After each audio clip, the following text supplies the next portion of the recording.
Two nephews of Venezuelan President Nicolas Maduro have been indicted in the United States on drugs charges. The suspects, Efraim Campos and Francisco Flores, were arrested in Haiti and appeared briefly in court in New York on Thursday. They're accused of conspiring to smuggle 800 kilograms of cocaine. Alan Fisher has more.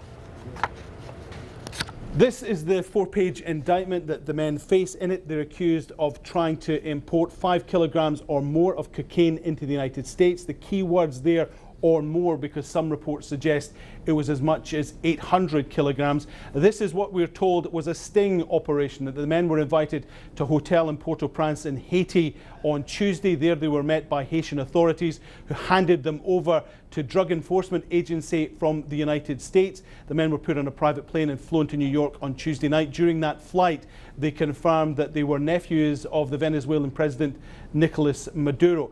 If convicted, both men face life in prison.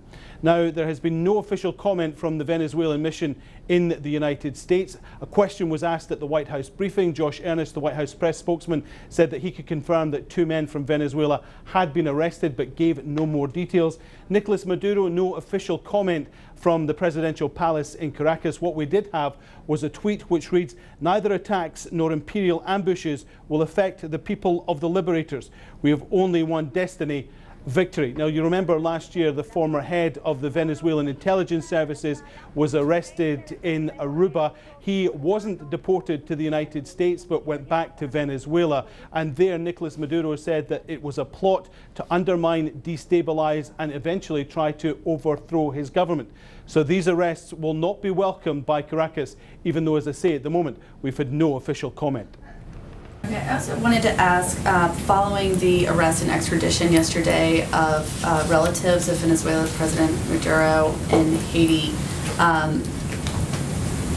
we're watching the legal side of that. I know you don't want to comment on an ongoing case, but just diplomatically, I mean, what does this mean for U.S. relations with Venezuela, especially as we've seen some warming, if you could call it that, of ties earlier this year? Is this a step back? And is Venezuela... does the U.S. view the Venezuelan government as unable to handle the vast problem of drug cartels and conspiracy within its country? Julia, it's difficult for me to give you a specific answer to that question, primarily because I can confirm that there are 2 individuals in Haiti who have been arrested on charges that they were conspiring to bring a significant quantity of cocaine into the United States.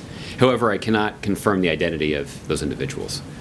So what I can say as a general matter is the Department of Defense takes quite seriously the responsibility that they have to enforce the laws of the United States, and we're able to work with countries throughout the hemisphere to enforce these laws. But as it relates to what impact it may have on our broader relations with Venezuela, I think that's difficult for me to comment on without either confirming or not the identity of the individuals that have been arrested. Okay, and I'm sorry, is DOD involved, or do you mean the Justice Department? I'm sorry, I meant the Justice Department. If I misspoke and said DOD, I apologize. Okay. All right, thanks. Okay. We'll move around a little bit. Laura. I'm the leading state sponsor of terrorism.